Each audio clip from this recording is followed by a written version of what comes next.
Assalamualaikum warahmatullahi wabarakatuh. Selamat malam Singkanas. Jumpa lagi bersama saya Bang Olan di podcast Singkanesia. Kali ini kita hadir di program Mencari Wakil Rakyat. Nah, memang podcast kali ini kita akan sedikit membahas yang sedikit serius ya. Bukan lagi sedikit serius nih ya. Serius sekali ini kita membahasnya nih. Karena pembahasan kita ini akan menentukan 5 tahun ke depan. Panjang sekali gitu. Dan kali ini saya sudah kedatangan tamu yaitu Bang Reza. Nama lengkapnya Sahreza Meyaga. Ya. Selamat malam Bang. Selamat malam. Sehat Bang. Alhamdulillah. Ini dari kostum-kostumnya ini teman-teman kayaknya udah tahu nih kayaknya nih. Tebak ya, nanti silakan komentar saja. Bung Reza, Siap. ini saya sedikit menarik nih namanya nih. Iya. Meyaga. Ini Meyaga apa nih? Nah. Asing sekali saya melihat ini. Jadi saya sempat kepikiran Bang Olang. Iya. Ini apakah ada unsur Jepang-Jepangnya ya kan? Iya, karena saya lihat Meyaga. Jadi ingat teatrikal gitu loh. Iya. Jadi Jepang. Dan kebetulan Bang Reza ini memang aktif di komunitas pejuang ya. Iya, betul. Pejuang. Kalau dilihat ya ini tadi kostum-kostumnya kostum-kostum pejuang nih. Iya, betul. Jadi nama itu kan memang pemberian dari orang tua kan. Jadi sempat dulu saya tanyakan maksud dari Meyaga itu apa, ternyata Mei itu karena saya dilahirkan di bulan Mei. Nah, terus yaganya itu diambil dari bahasa, artinya bahasa Yunani atau apa, lupa juga sih itu. Artinya sejenis kayak kekuatan tulang gitulah. Nah, seperti itu. Saya tadi pikirnya marga. Bukan. Bukan ya. Karena biasanya ujung-ujung kan marga ya. Saya Melayu asli Bang. Oh, Melayu asli ya? Iya. Oh, bukan campuran. Melayu campuran sih sebenarnya. Oh iya. Kelihatan sih. Oke, agak sipit-sipit sedikit. Nah, sedikit nih. Kita slow aja itu dulu. Siap. Santai karena gitu Bang. Bang Reza ini sebenarnya awalnya asik gitu ya. Kalau teman-teman lihat tuh asik gitu. Iya. Hobinya Bang Reza ini apa nih? Nah, kalau hobi memang saya ini kan orang yang selalu ya saya ini sebenarnya hobinya lebih cenderung ke musik.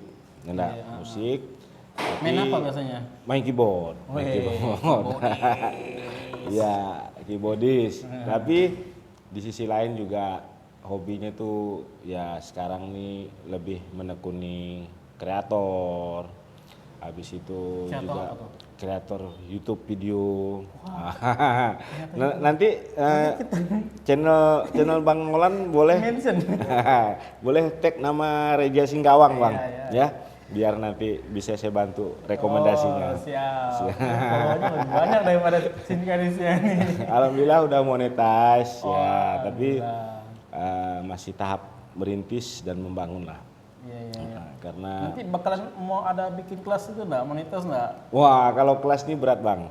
Berat. Ya. Tapi insya Allah nanti ilmu itu justru saat sekarang ini saya juga membuat grup komunitas lah ibaratnya, tapi tidak terlalu ramai, yang memang serius pengen nge-YouTube, kita belajar sama-sama. Iya. Apa yang pernah saya alami, saya berbagikan. Ada beberapa teman tuh yang nanti Bang Olan pun boleh juga mau bergabung. Karena juga. Karena itu boleh dibilang menjanjikan Bang. Iya. Menjanjikan. Iya, kalau sekarang kita udah berbisnisnya betul, itu ya. digital semua sekarang. Iya. Ya mungkin kita bisa dapat penghasilan dari luar lah bahasanya kan. Spill dong berapa pendapatan sekarang? Kalau di YouTube saya sih masih dikit ya, tapi udah alhamdulillah karena merasakan merintisnya itu cukup lumayan berdarah-darah lah. Dari mencari jam tayang, dari jam tayang, cari subscriber. Karena subscriber yang kita cari ini memang betul-betul murni orang yang hobi nonton channel kita Bang. Bukan karena kita ketemu kawan terus kita suruh dia nge-sub channel kita, tapi dia tidak hobi nonton channel kita juga percuma kan, jadi spam jadinya.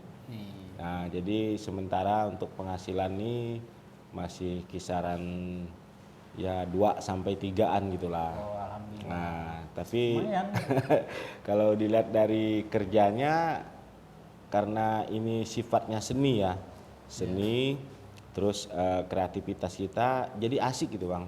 Iya, iya. Kerja kita tidak dikejar-kejar waktu, terus kita istilahnya memang betul-betul Hobi ya, karena dia hobi ya. hobi Jadi, ya. apa ya katanya istilahnya tuh pekerjaan yang menyenangkan itu adalah hobi yang dibayar. Betul, katanya. betul Bang, betul sekali, setuju sangat saya itu. Karena kalau kita bikin video itu kan sifatnya kepuasan kita itu ada. Iya. Pekerjaan yang kita lakukan itu, kepuasan kita itu dikarenakan apa yang kita buat hasilnya kita yang lihat sendiri gitu kan. Nah, dan untuk kita juga gitu kan. Boleh diikutin ya, boleh diikutin. Bagus sekali. Iya. Nah, Bang Reza ini juga aktif di komunitas ya. Betul. Banyak komunitas sih kalau saya lihat. Ini apa aja nih? Kalau dulu saya banyak di komunitas motor karena saya dulu kerjanya kan di Honda kan, di Astra kan. Setelah itu di komunitas perkumpulan anak-anak musisi kayak SMS, terus komunitas kreatif apa segala macam. Nah sekarang yang Karena Bang Reza ini selalu ada gitu. Sebenarnya udah banyak yang kenal gitu. Tanpa pasang baliho nanti dia jadi amin, udah banyak kenal gitu. Siapa yang kayak pernah lihat Bang Reza nih? Kalau undangan-undangan ya selalu ada. Iya, kalau undangan alhamdulillah lah. Paling sedikit undangan 1.000 misalnya kan 2.000 yang lihat saya. Menang dah tuh. Amin. Nah, kalau sekarang komunitas yang saya lebih aktif itu komunitas pejuang KPP. Nah, komunitas KPP jadi komunitas yang bergerak di bidang mencari informasi sejarah Bang. Sejarah perjuangan, sejarah kepahlawanan. Nah itu supaya generasi kita ini tahu Bang, dengan apa sih dulunya yang ada di Singkawang, Sambas, Bengkayang gitu kan. Nah seperti yang dulu pernah kita perang-perangan di Pemkot. Bang Olan ini jadi Jepang malah dengan si ninja. Iya, asik tapi Bang ya. Iya seru. Kita seru. Bicara sejarah akhirnya. Iya kan, betul. Nah, dan bagaimana nih setelah mengetahui sejarah-sejarah khususnya di Singkawang? Ya, jadi saya sedikit cerita ini tentang komunitas ya Bang ya. Sebenarnya komunitas kita ini memang dari awal saya sudah bedakan. Udah saya atur sedikit jaraknya dengan cerita politik nih Bang. Karena komunitas ini memang kita bangun berdasarkan hati dan kepuasan dan tujuan kita itu memang murni betul-betul untuk bangsa. Jadi kalaupun misalnya apa yang nanti saya ceritakan kita ini kan dulu politiknya, tapi manfaat cerita sejarahnya ya kan. Nah jadi kebetulan juga di dalam komunitas kita itu kan banyak berbagai unsur, ada PNS, ada TNI, polisi juga ada, terus dari berbagai kalangan. Bahkan di dalam komunitas kita itu yang jadi caleg saat ini ada 4 orang malah Bang. Banyak ya? Ya, saya, Wido, yang jadi Belanda tuh. Iya. Nah, terus Tika sama Rika. Nah, kebetulan kami konsekuen untuk soal komunitas, kita tetap seperti biasa, tapi di dalam komunitas tidak kita bawa ke arah politik misalnya kan. Iya, Karena profesional. Ya, jangan gara-gara beda warna kelahi. Iya, tidak boleh itu karena boleh, ya. karena yang mau kita perjuangkan ini adalah rakyat, Bang. Kalau kita sama, ya. Kalau kita sesama caleg atau sesama pesaing saling godok-godokan, kasihan rakyatnya. Iya, Ujung-ujungnya nanti rakyat merasa mendapat sesuatu yang tidak baiknya gitu kan. Nah jadi kalau cerita komunitas ini Bang, kebetulan kalau kita lihat semakin kesini kan, semakin kesini mungkin saking sudah banyaknya kesibukan, atau kegiatan yang sifatnya mungkin lebih banyak baik dari siapapun, sehingga seperti hal-hal sejarah, hal-hal peristiwa-peristiwa itu mungkin sudah sedikit berkurang. Iya, iya. Nah, dengan adanya kita ini sedikit banyaknya membantu baik dari pemerintah, baik dari lembaga-lembaga yang bernaungan yang secara tidak langsung punya tanggung jawab dalam hal semangat untuk meningkatkan nasionalisme dan patriotisme. Setidaknya adanya kita itu juga membantu mereka gitu kan. Nah, apalagi kayak Singkawang ini kan kalau kita lihat dari sisi sejarahnya itu memang ada Bang, baik peristiwa-peristiwa, baik perjuangan-perjuangan, cuman selama ini kan tidak terekspos. Iya. Nah, Padahal di Singkawang perlawanan pada saat itu sangat banyak sekali. kencang juga ya. Iya, makanya kita mungkin banyak mengenal namanya Jalan Bambang Ismoyo, Jalan Urai Dahlan M. Suka, terus Jalan Bun Fuy, termasuk beberapa tokoh-tokoh pejuang yang mungkin pernah kita dengar dari cerita. Bun Fuy itu nama pejuang? Ya, dia termasuk juga tokoh pejuang dari etnis Tionghoa. Jadi di masa perang kemerdekaan itu baik etnis Tionghoanya, baik etnis Melayunya, Dayaknya, Jawanya, semuanya terlibat Bang. Bersatu waktu itu. Iya, bahkan waktu peristiwa Urai Dahlan M. Suka terbunuh di jembatan Pakok Bengkayang tahun 46 sekitar tanggal 10 bulan Januari, itu ada peristiwa kota Bengkayang kan direbut oleh pejuang yang dipimpin oleh Ali Anyang. Jadi Bambang Ismoyo pada saat waktu itu pejuang dari Siliwangi yang didatangkan ke wilayah Sing Bebas ini untuk membentuk badan perjuangan pada saat waktu itu. Dan Urai Dahlan M. Suka ini beliau dulu markasnya di Sanggauledo. Nah, jadi rombongan Urai Dahlan M. Suka ini ada sekitar 24 orang, hanya 2 orang yang selamat. 22 orangnya itu gugur. Dan di dalam 22 orang itu ada sekitar belasan dari pemuda-pemuda Tionghoanya Bang. Termasuk yang punya mobil, terus yang sopirnya Urai Dahlan M. Suka itu kalau tidak salah Pan Jinpong namanya juga. Nah, itu juga gugur. Nah, cuman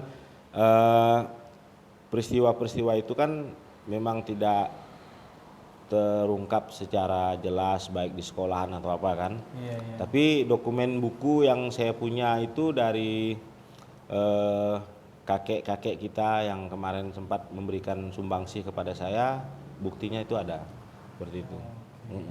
Ini kalau bicara sejarah Panjang, nih. bisa 4 hari. Kita bikin sesi baru nanti. Boleh nih kita bikin. Ya, Ya, tadi boleh, karena boleh. kita tidak mengenal pejuang-pejuang daerah lewat sekolah-sekolah. Nanti kita bikinkan sekolah sendiri nanti untuk membahas sejarah Singkawang. Sejarah. Karena sangat-sangat panjang. Termasuk Bambang Ismoyo siapa kan? Nah, orang banyak tidak tahu tuh. Tapi intinya dengan kita mengenal sejarah, kita akan semakin bijaksana, kita akan semakin nasionalisme, kita akan semakin bersatu karena kita tahu dulu pejuang-pejuang kita bersatu untuk melawan penjajah, dan jangan sampai sekarang kita malah terpecah belah karena penjajah. Ya, betul. Oke, seperti itu. Jadi Bang, saya sedikit terkejut nih dan awalnya terjun ke politik. Iya. Sebelumnya ini Bang Reja nih dapil mana nih? Ya, jadi oke, mungkin saya boleh kenalan dulu Bang, boleh ya. dikenalkan Oke, lagi. Jadi ibaratnya supaya teman-teman termasuk pemirsa di rumah Iya. ya kan, supaya lebih kenal saya. Kalau dulu saya mungkin dikenal dengan sebutan Reja Honda. Reja Honda. Bas panggungnya. Reja Honda, Reja Orgen. Oh, Ya banyak ya. Inisialnya. Banyak inisialnya, Reja Roban atau Reja Pasir Panjang atau Reja Yesa Studio, ya enggak? Pengen lebih lengkapnya cek di get kontak. Jadi banyak inisial saya kan. Iya. Nah, memang banyak teman-teman juga kaget nih ngelihat nama saya, sebenarnya ternyata Sah Reja Meyaga kan. Iya. Nah, sedangkan nanti pada saat pemilihan itu kan tidak ada ditulis Reja Roban misalnya kan, Iya. tentulah nama lengkap ya kan. Nah, jadi nama lengkap saya itu Sahreja Meaga. Saya saat ini mencalonkan diri sebagai anggota DPRD, caleg calon legislatif, Iya. Dapil 2 Singkawang Tengah, nomor urut 5 di Partai Demokrat.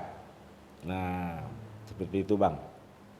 Terus untuk saat ini kegiatan saya lebih cenderungnya ya lebih ke seninya lah. Senian. Banyak ke musik, terus banyak ke ya seperti tadi tuh tentang sejarah, terus tentang ini juga Bang, konten kreator. Iya. Dan yang lebih seringnya tuh nge-grab. Ada kehobian baru nih. Ini berkat Bang Olan nih, saya bisa bergabung di dunia Grab. Enak Bang, Iya. alhamdulillah Bang. Nah, kalau alamat tinggal saya di Jalan Jenderal Sudirman, di depan PDAM, samping Gang Sepakat, rumah warna hijau. Nah, kalau misalnya teman-teman dari Roban menuju Bengkayang, rumah saya sebelah kiri depan Wedring Bang. Nah, depan Wedring, satu-satunya baliho yang saya pasang di Ibu Pertiwi ini hanya di situlah. Satu saja. Satu saja Bang, baliho yang saya pasang. Kenapa? Nah, karena saya mikirnya udah banyak yang masang baliho kan. Iya. Oke. Menarik nih. Yang penting saya mungkin lebih sering ketemu masyarakat, door to door, rumah ke rumah, sering komunikasi kayak gini kan. Kalau baliho kan memang efektif, memang punya ini juga, tapi menurut saya kebetulan saya ini dulunya pernah di bagian promosi Honda di marketing. Jadi saya udah merasakan ketika saya membuat baliho, membuat brosur, seperti kita mendapatkan brosur dari produk, mungkin kita hanya sekilas ngeliatnya gitu kan. Mungkin biaya itu lebih bisa kita manfaatkan ke yang lain. Misalnya langsung kita memberikan sesuatu kepada masyarakat dengan strategi marketing dimainkan di sini ya. Iya, dan baliho saya memang agak aneh Bang. Satu-satunya mungkin aneh di Indonesia. Besok saya harus ke sana nih. Boleh. Lintas dia. Jadi baliho saya cantumkan nomor HP saya, nomor HP dengan nomor cantik saya 089675 kali 77777 011. Kenapa dicantumkan tuh? Supaya karena biasanya kan cuma nama, betul, dapil, foto, ya, udah sama tagline apa gitu. Ya karena sih serius Bang, serius pengen langsung berkomunikasi dengan masyarakat. Jadi biar masyarakat bisa langsung kontak saya, nomor HP saya besar kok di baliho tuh. Nah, dan di baliho saya pun di bawahnya masih saya selipkan yang mungkin insya Allah bisa bermanfaat, peringatan lalu lintas. Supaya orang lewat di daerah situ, kebetulan ramai Bang, daerah situ tuh. Jadi strategi marketing itu karena silakan beli motor, kalau nggak dihubungin nomornya malah ke ke dealer. Iya betul. Iya betul. Jadi saya coba belajar untuk melakukan perubahan dari hal terkecil lah. Insya Allah nanti kalaupun seandainya terpilih, diamanahkan masyarakat, mungkin pelan-pelan saya ubah. Tapi nggak dibilang pelit kah? Ada nggak bilang niat nggak sih? Ya ada sih Bang, kalau orang pernah menganggap saya ini serius atau enggak gitu kan. Soalnya kan mungkin saya dilihatnya enggak banyak masang baliho. Terus saya jarang expose kan. Kalau saya ketemu orang saya jarang foto, saya jarang upload apa segala macam. Ya orang sampai mikir kayak saya ini kayak enggak serius atau apa gitu kan. Nah sebenarnya yang pingin saya ciptakan dalam pemilihan saat ini terkhusus buat saya itu bagaimana suasananya itu lebih ke kekeluargaan gitu Bang. Sifatnya yang mungkin agak beda karena gini Bang ya, kemungkinan kan ada juga orang yang pingin ciri khas atau nuansa yang berbeda, yang mungkin agak sedikit tidak terlalu politis tapi lebih santai, tapi orang tuh lebih asik dengan Iya. ketika kita berkomunikasi, misalnya Nggak mungkin segan gitu. ya mungkin pada saat kita sosialisasi gayanya mungkin beda kayak saya gitu Bang. Kalau kalau kita membawa ke gaya yang terlalu gimana, nanti orang juga akhirnya antipati gitu kan. Nah, apalagi saya ini orang seni Bang. Kalau Iya, orang iya. seni ini kan Pembawaannya beda ya. dan juga kalau dibilang ilmu politik mungkin sedikit banyak tahu, tapi agak sedikit saya eh, kolaborasikan lah gitu kan. Dan seperti itu. Dan ini tadi kan Ya. Bang Reja kan aktif di kesenian ya, salah satunya adalah musik. Ya. Nah, kalau Bang Reja sendiri ini kan terlibat juga beberapa komunitas musik ya di Singkawang.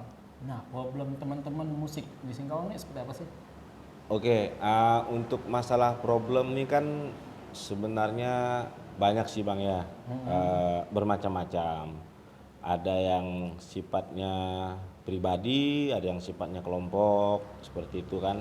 Yang selama ini saya alami, yang selama ini saya dapatkan dari teman-teman, karena ketika ada event musik, saya kan juga sering terlibat nih Bang. Iya. Saya juga sering terlibat, saya juga sering turun, saya juga sering menjadi penyelenggara gitu kan. Nah jadi kalau dulu zaman saya di Honda, saya memang lebih cenderungnya sering berinteraksi langsung kepada teman-teman yang ada di Singkawang. Misalnya teman-teman ada yang pengen mau ngadakan event, ketika mereka datang konsultasi, apa yang bisa saya bantu melalui Hondanya saya bantu. Iya, iya. Nah mungkin Bang Olang pun tahu. Iya, iya. Saya pernah. Nah seperti itu kan. Nah tapi Bang Reja lah. Bang Reja, kira-kira bisa sebut apa nih? ya, seperti itulah kan. Iya, iya, iya. Nah jadi kalau dilihat dari kendala teman-teman tuh seperti yang saya alami, kalau khususnya di bidang musik, di bidang event, pertama itu kan baik dari segi pendanaan, Iya, iya. terus dari segi konsep acaranya, terus arah tujuannya seperti itu. Iya, Nah jadi dari itulah saya juga sering mendapatkan oh ternyata teman-teman di Singkawang ini banyaknya kendalanya di sini. Nah, seperti itu. Dan sebenarnya Bang ya, potensi yang dimiliki oleh Singkawang, terutama anak-anak mudanya, Iya. kita ini sebenarnya boleh dibilang kreatifnya itu sangat banyak, ya enggak? Betul, betul. Nah, Sepakat. Bahkan kalau dilihat dari aktivitasnya pemuda-pemuda, pemudi-pemudi Kota Singkawang, komunitas-komunitas Kota Singkawang, justru di Singkawang ini sangat besar sekali Bang. Aktivitas teman-teman menyelenggarakan kegiatan event-event kan. Iya, iya. Bahkan dulu seingat saya itu komunitas di Singkawang itu sangat banyak. Ada komunitas skateboard, komunitas sepeda, komunitas pecinta binatang pun ada kan. Komunitas motor, apalagi kalau udah hari Minggu tuh setiap Jalan Ponegoro penuh kan. Nah, jadi sebenarnya kalau mau mengembangkan kreativitas pemuda, anak muda di Kota Singkawang, kalau dilihat dari apa yang sudah ada di Kota Singkawang ini, sebenarnya tinggal kita support aja gitu. Karena mereka ini udah ada, tinggal kita support supaya mereka ini bisa mengarah ke positif. Pertama ke positif, kedua bagaimana caranya supaya Singkawang ini bisa semakin meriah. Ketika udah meriah akhirnya, nah sekarang ini kan Singkawang menjadi kota tujuan wisata kan. Iya. Setidaknya seperti itu. Nah cuman selama ini banyak kendala yang dirasakan oleh teman-teman. Ketika mereka ingin membuat suatu karya, terkendalanya itu mungkin dukungan dari pihak.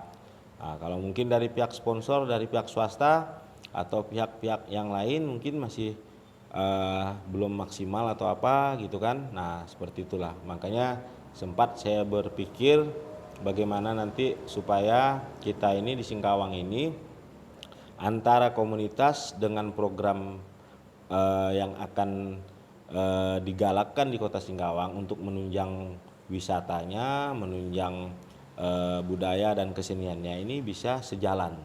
Nah seperti itu Bang, yang saya pikirkan. Jadi jangan sampai anak komunitas ini kita justru menganggap sepele. menganggap sesuatu yang sifatnya segelintir anak muda bahasanya kan.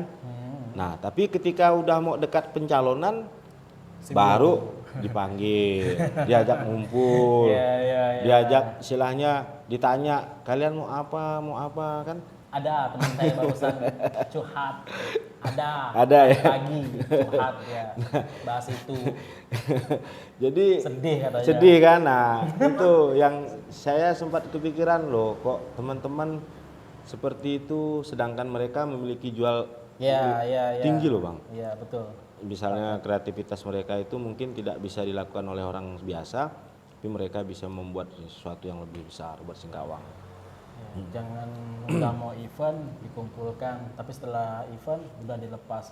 Nah, mereka juga perlu berkembang, harus disupport juga. Dan dalam tahapan mensupport itu yang mereka nggak dapatkan. Betul, Dan Bang. itu yang saya rasakan. Karena gini Bang ya, kita sebenarnya nih kan kita nih di Singkawang nih kan mungkin agak panjang enggak apalah ya. Nggak Enggak apa-apa. ya. Kita di Singkawang ini kan udah melewati beberapa dekade kan. Udah belasan tahun kota Singkawang ini berdiri, sudah beberapa kali memiliki pengalaman, sudah beberapa kali mengadakan event-event tingkat nasional sampai internasional pun juga Singkawang udah memiliki sesuatu pengalaman yang sangat luar biasa Singkawang ini. Terus yang kedua, melihat dari potensi yang ada di kota Singkawang ini, kita belajar dari terbentuknya negara Indonesia. Sebagai contoh nih Bang, ini sedikit berbicara Sejarah lagi nih. Memang sejarah itu betul-betul penting. Ya, Indonesia ini kan didasari oleh semangat pemuda-pemuda Bang. Iya betul. Nah, tombak awalnya bisa berdiri sesuatu lembaga, berdiri suatu negara, berdiri suatu kota yang bisa membawa arah kota ini, negara ini menjadi maju dan berkembang. Itu didasari oleh dari semangat pemudanya. Seperti hal kayak kita dulu Indonesia ini didasari oleh para pemuda merencanakan, merancang sehingga terbitnya lah Sumpah Pemuda. Sampai cerita mau proklamasi pun campur tangan pemuda. Ya enggak? Sampai setelah itu terbentuknya sebuah negara, sampai adanya lembaga itu semuanya didasari oleh pemuda. Sampai terjadinya Orde Baru, Orde Lama itu semuanya pemuda ataupun mahasiswa. Sampai terjadinya reformasi juga pemuda. Jadi yang punya peranan penting untuk mengarahkan ke depannya bangsa ini sebenarnya lebih kepemudaan. Nah, kenapa pemuda-pemuda kita selama ini, yang muda-muda ini tidak kita libatkan Bang untuk merancang atau membangun sebuah kekuatan untuk Singkawang ini. Seperti itu. Karena pemuda memiliki ide yang sangat-sangat banyak sebenarnya. Iya, apalagi kayak Bang Olan salah satu penggagas aliansi komunitas di kota Singkawang loh. Nah, saya ini udah lama berkawan dengan beliau. Saya kenal sama Bang Eja nih waktu masih Bandung saya bikin event. Bang Eja, kita nih tolong support lah. Malah kemarin ketemu beliau pas mau daftar Grab. Lan, bila kita ngadakan aliansi kita nih, kan? Karena dari aliansi itulah kita bisa membentuk suatu lembaga yang kekuatan gitu kan. Oke. Nah, Bang Eja memilih Partai Demokrat sebagai perahu. Siap. Ini kenapa nih memilih Demokrat? Jadi kita ini kan, saya ini kan dulunya kan mungkin belum terlalu banyak mengenal tentang politik lah kan. Iya. Karena memang sebelumnya saya juga sering lebih aktifnya ke seni. Jadi ke politik ini saya kurang terlalu luas. Pas kebetulan ruang lingkup waktu itu teman-teman yang pada saat waktu itu banyak memberikan suatu perhatian, memberikan suatu semangat. Karena sempat juga saya itu mengalami ke titik lemah lah setelah ditinggal sama orang tua.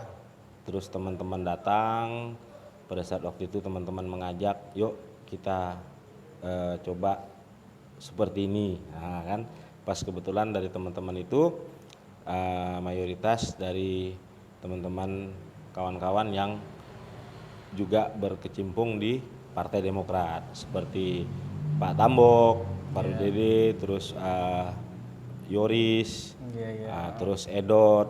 Nah, sehingga pada saat waktu itu karena kita ini awalnya berteman melalui hal-hal sifatnya seni, kawan ngumpul, sehingga ketika kita nyatu di dalam ranah partai kayaknya udah enak gitu kan. Ya udahlah, kalau misalnya mungkin dah nyatu, pas kebetulan di Demokrat ini juga teman-teman kita, sehingga ya saya siap untuk berjuang bersama Demokrat seperti itu, Bang. Nah, pendidikan di dalam partai itu seperti apa sih biasanya? Saya penasaran juga nih. Oke. Kalau untuk segi pendidikan ya Bang ya, kalau secara garis besarnya yang baku secara partai itu ada sedikit saya dapatkan, karena boleh dibilang saya ini juga baru kan, jadi belum terlalu banyak pengalaman. Tapi yang paling saya perdalami ini bagaimana caranya kita ini mau dari partai ataupun pada saat kita tidak berada di lingkungan partai pun kita bisa bermanfaat buat warga. Itu aja sih Bang. Karena kalau saya ini kan basicnya memang dari dulu nih kan orientasinya kan sering kepada masyarakat, ke konsumen kan, waktu orang mau beli motor gitu kan. Jadi terlepas dari saya pada saat saya udah jadi orang partai, mungkin gaya saya ini masih gaya-gayanya orang marketing nih Bang. Mengutamakan melekat pelayanan ya kan. Melekat ya. Ada celah sedikit gas gitu. Mengutamakan pelayanan, mengutamakan enaknya gitu kan. Sehingga ketika saya terjun ke partai terkadang gayanya masih gaya seperti itu gitu kan. Nah, jadi ilmu-ilmunya ya saya kolaborasikan lah dengan apa yang bisa saya lakukan dengan SOP-nya partai, jadi saya gabungkan sehingga cocok. Karena memang dapat seperti itulah. Oke, menarik sekali ya, dari marketing menjadi anggota partai. Iya betul. Oke, mantap sekali ini. Nah, dari tadi kita membahas tentang masalah pemuda ya. Kalau saya lihat kan memang Bang Reja ini aktifnya di kepemudaan, gitu. Sangat dekat lah sama teman-teman pemuda gitu. Nah, apakah basis pemilihnya memang anak muda atau lebih luas lagi nih? Oke, untuk basis ya Bang ya, saat ini saya ini kan boleh dibilang mungkin lebih sering kegiatannya ke seni, terus ke bidang komunitas misalnya kan. Tapi untuk basis, pertama selama ini yang saya jalankan memang lebih cenderung door to door, dari rumah ke rumah, ketemu orang. Terus yang kedua dari lingkungan terdekat, keluarga. Nah, keluarga ini kan dari keluarga istri, dari keluarga mama, keluarga bapak misalnya kan. Habis itu dari teman sekolah, teman kerja, terus teman ngumpul, apa semuanya lah kan. Habis itu untuk orang tua-tuanya juga saya sempat lakukan pendekatan untuk menjadikan suatu basis dan segala macam. Tapi untuk dari segi keyakinan saya, ibaratnya gini Bang, mungkin saat sekarang ini saya tidak terlalu terlihat seperti kayak biasanya, kayak seperti waktu kita mau nyalek seperti apa misalnya kan. Karena saya anggap gini, saya ini seperti Bang Olan awal-awal bilang lah, mungkin orang banyak kenal gitu kan. Orang banyak kenal, orang banyak tahu dengan saya, sebagaimana orang menilai saya, sebagaimana orang menganggap saya pantas atau tidak dipilih. Nah, nanti itu semuanya akan kita kembalikan kepada mereka. Sebab kita ini kan akan mengemban amanah Bang. Betul. Nah, terus amanah yang akan kita emban ini bukan 1-2 orang, tapi 1000. Syarat untuk duduk misalnya kan harus 1000 suara misalnya. Berarti minimal 1000 otak nih. Berarti 10 panggung. Nah, bayangkan amanah yang harus saya pikul, yang harus saya tanggung misalnya kalau saya salah jalan atau apa kan, itu 1000 orang. Itu yang milih kan. Andai kata saya udah duduk pun berarti udah hampir seluruh kota Singkawang. Kalau saya salah berarti bagaimana itu? Dosanya, karmanya bahkan. Nah, itu yang ngeri Bang. Tapi Eh, beban nggak? Ya, sebenarnya sangat beban, Bang. Tapi saya memiliki suatu keyakinan karena kita ini umat beragama ya. Iya. Ibaratnya kita ini sebenarnya udah tahu nih jalan yang benar dan yang tepatnya itu seperti apa dalam agama itu jelas-jelas. Tinggal kita ikuti aja. Intinya seperti itu. Dan juga kalau soal masalah caleg nih, Bang ya. Bagi saya lah secara pribadi ya. Kalaupun saya mau berambisi atau terlalu bagaimana, kalau memang kehendak yang di atas tidak menginginkan, mungkin saya tidak akan jadi. Tapi kalau misalnya memang kehendak di atas ternyata menginginkan itu, andai kata memang saya ini dianggap masyarakat, dianggap warga itu layak untuk dipilih, nah mungkin amanahnya itu yang seterusnya nanti akan saya pikirkan ke depannya, akan saya jaga. Nah sebab boleh dibilang seperti Bang Olan bilang tadi, beban ndaknya kan. Nah yang penting itu tadi, kita pahami dulu arahnya, terus maksud dan tujuannya. Nah seperti itu. Penting kita selalu ingat dengan siapa yang mendukung dan ingat juga kepada sang pencipta. Iya betul. Karena kita bukan urusan masalah dunia terus nih. Betul. Ya, Itu kan? karena 5 tahun ya Bang. Oke. Bang Reja ini terhitung baru ya, terhitung baru di politik dan baru juga mau mencalonkan sebagai legislatif. Iya. Ada enggak yang udah meremehkan Bang Reja nih? Oh banyak. Banyak ya. Kalau soal meremehkan pasti ada. Karena kan orang ini kan kadang melihat kita ini kan ada yang kenal secara dalam, ada secara sekilas. Apalagi kalau saya nih kan kalau di lapangan atau di luar nih kan orangnya itu kan cengengesan. Iya. Humble. Kadang suka bergurau, kadang walaupun di rumah banyak masalah tetap senyum gitu kan. Bahkan kadang kalau misalnya lagi main organ pun pasang muka senyum walaupun sebenarnya kadang lagi nggak enak misalnya kan.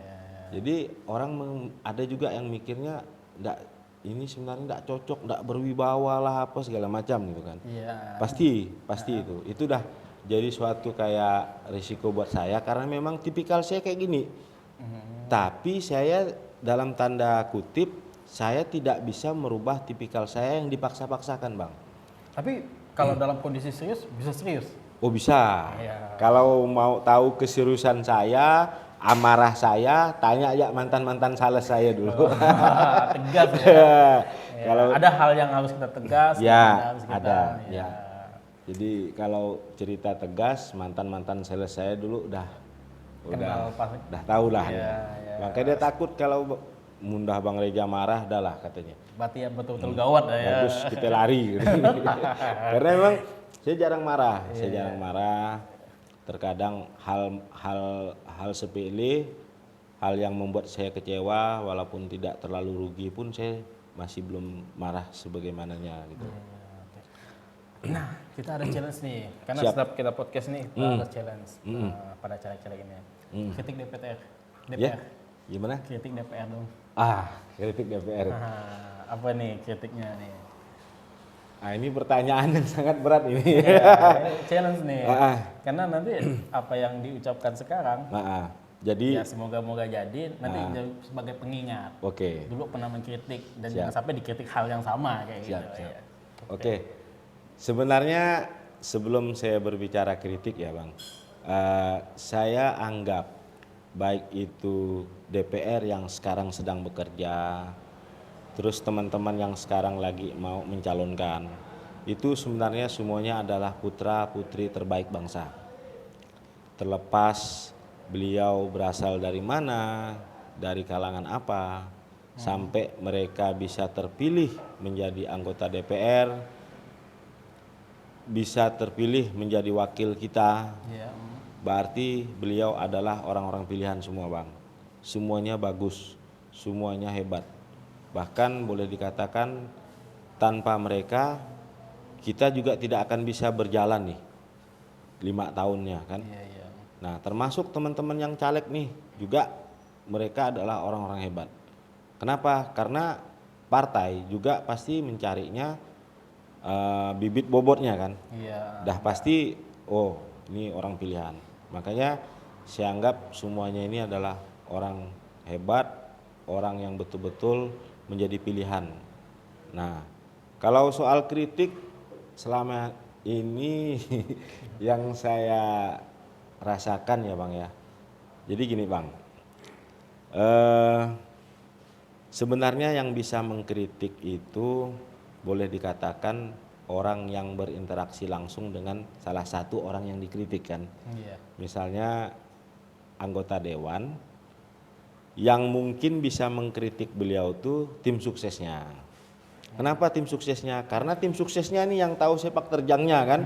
Setelah dia jadi tim suksesnya nih yang merasakan bagaimana gitu kan. Termasuk pemilihnya gitu kan. Termasuk pemilihnya juga yang merasakan bagaimana kritikan dia yang pas karena dia yang merasakan. Nah, kalau kita misalnya mau mengkritik orang tanpa kita tahu dengan dia secara langsung kan nanti timbul fitnah jadinya Bang. Iya. Ya enggak? Iya. Akhirnya kita mengada-ngada nih. Misalnya kita mengkritik A, B, C, D, E, akhirnya ujung-ujungnya timbul fitnah. Enggak baik kan sebenarnya kan. Sedangkan manusia itu tidak terlepas dari yang namanya hilap dan salah. Mungkin dia ada ngecewakan kita, tapi dikarenakan mungkin dia hilap.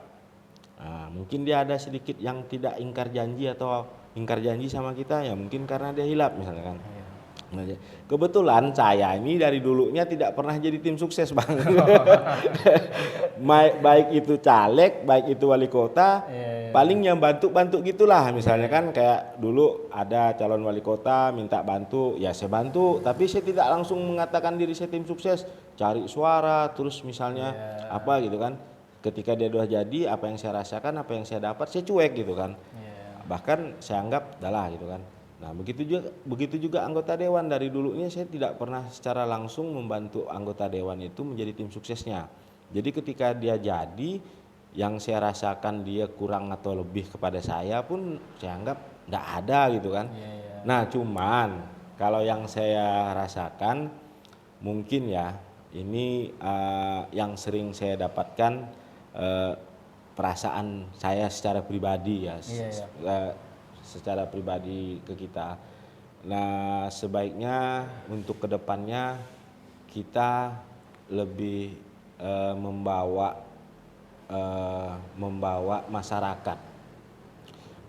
masyarakat ini untuk lebih gimana ya, ibaratnya gini Bang, lebih kepada betul-betul menjadikan kita ini supaya orang yang betul-betul mereka merasakan untuk dipilih secara tepat gitu Bang. Ibaratnya kita mengajarkan sesuatu yang baik, yang positif. Karena kan 5 tahun kan, 5 tahun itu kalau misalnya kita bikin sesuatu kegiatan yang secara langsung kepada masyarakat, setidaknya dari situ masyarakat akan merasakan ibaratnya peranan wakil rakyat itu benar-benar ada. Betul-betul merasakan Nah, seperti itu. Jadi apa yang saya omongkan tadi mungkin udah ada dalam pikiran saya nanti ke depannya. Jadi kalau Bang Olang nanti dah 2 tahun seandainya saya terpilih kan. Kalau enggak ketemu. Saya bukakan. Kalau enggak ketemu saya di Sungai Wi atau di mana kan. Oke Bang, kita udah berada di ujung podcast Bang. Oke, udah terasa ya. Sekali udah 50 menitan kita ini. Hampir setahun. Seru nih. Seru sekali sebenarnya. Iya. Cuma saya takut baterai saya habis. Ada. Terakhir Bang, closingnya Bang. Harapan kepada masyarakat di tahun politik ini dan untuk Abang sendiri. Harapan buat masyarakat sih gini. Kita ini kan memiliki generasi ya. Misalnya saya ini sebagai masyarakat memiliki anak cucu nanti kan. Sebagai generasi yang mana generasi ini juga jadi beban tanggung jawab kita. Nah, jadi kalaupun seandainya pada saat musim pemilu ini kita sedikit agak mungkin bagaimana, tapi jangan sampai kita ini merugikan generasi kita. Apalagi untuk kedepannya yang sifatnya kerja, program apa segala macam, bagaimana program-program itu betul-betul dibuat dan dirancang untuk bermanfaat yang menjadi bekal anak cucu kita.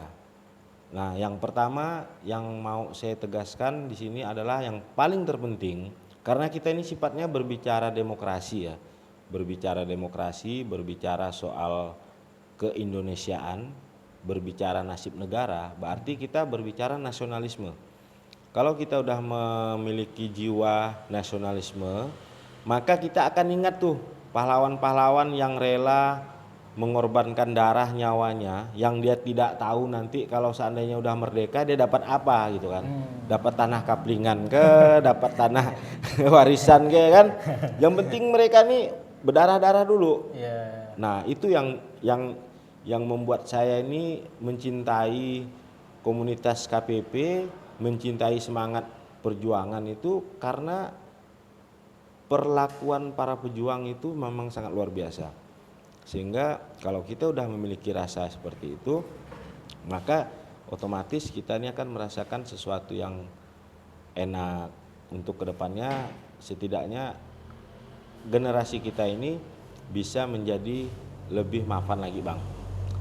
Kita baru 78 tahun kan Indonesia merdeka kan.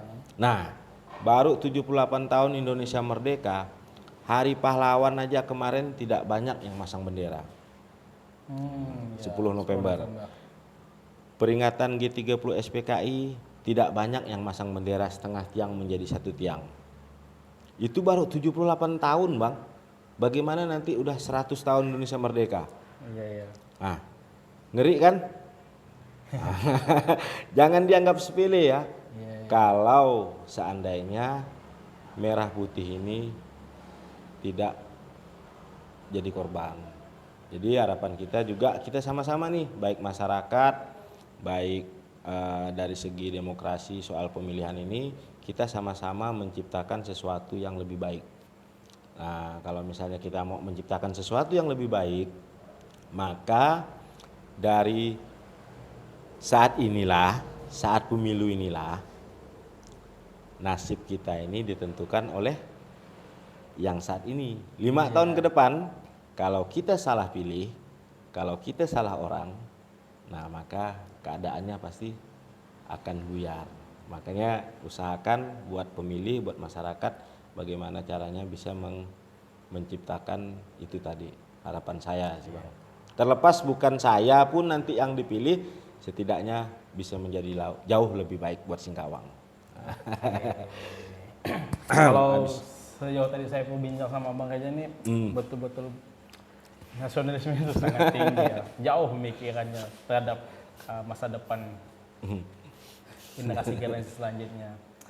Dan buat masyarakat, apapun pilihannya, tetap santuy, tetap slow, tetap uye.